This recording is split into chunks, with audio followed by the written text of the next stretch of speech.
Now, the Treasury Cabinet Secretary today presented in Parliament the 3.992 trillion shilling budget for the financial year 2024-2025, with the government being very bullish that the economy will remain vibrant. Here's the story I did for you much earlier about the highlights of this year's budget.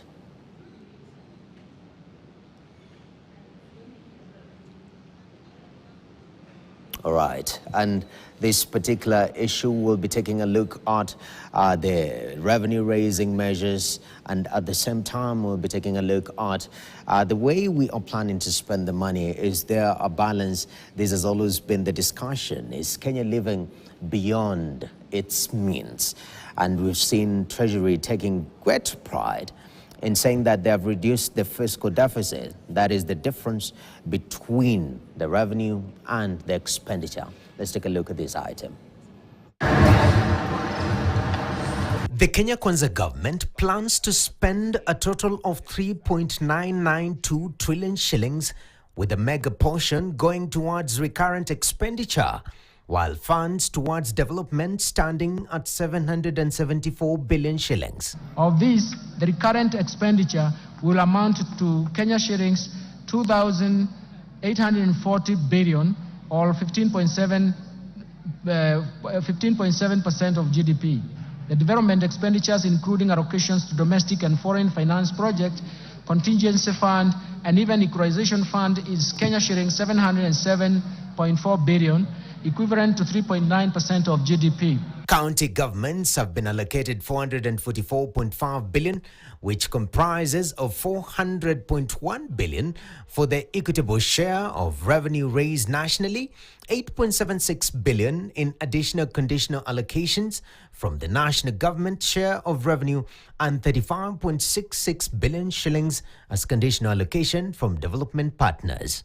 On the revenue side, the government is projecting a total revenue collection of 3.343 trillion shillings. Already KRA is growing at 15%. The revenues are growing.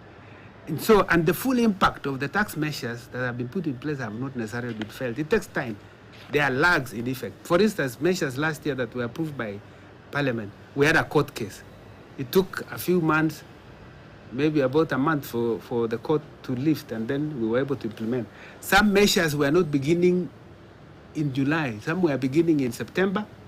Some were beginning in this January to be implemented. So the full impact of those measures have not necessarily been felt. But we have seen a 63% in progress in implementing those tax measures for last year. Ordinary revenue will account for 2.917 trillion, driven by an aggressive revenue collection strategy, which the CS noted is not hurting the private sector at all. Let me tell you, there is nowhere in Kenya that you have raised taxes to the point where farms can close down. Give me an example. There is no way you can come up with policies that kill even a household or an industry. So let's move away from those points that have no even relevance, because it's not true. Who would want to do that? For example, East African packaging industry. That they have their own internal problems, my friend. You know, if you fail to compete in the world today, you cannot survive.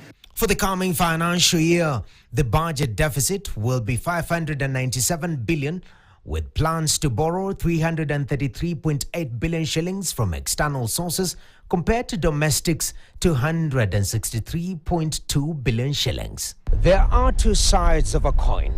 On one side, Treasury's head says that we are between a rock and a hard place. We have to choose between taxes or borrowing, and they have gone with taxes. And on the other side of the coin is the different sectors decrying the aggressive move to raise taxes, saying that that is putting many sectors on a guillotine, and heads are about to roll. Now, Kenya's 2024-2025 budget aims to tackle the country's debt